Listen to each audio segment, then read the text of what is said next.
Diyan ako sa gitna. Good morning! Marami tayong dating na fruits ngayon. Nasa gitna. Pasyal na po sa pwesto. Model ba? Model naman. Meron na tayong imported na suha. Gala apple. Oranges. Persimmon.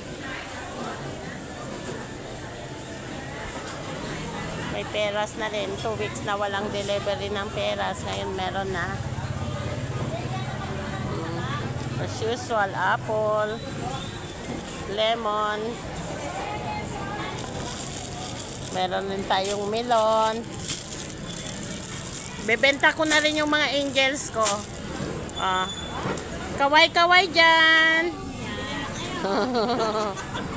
Bili na kayo ng prutas. Bili na po. Thank you so much. Bye.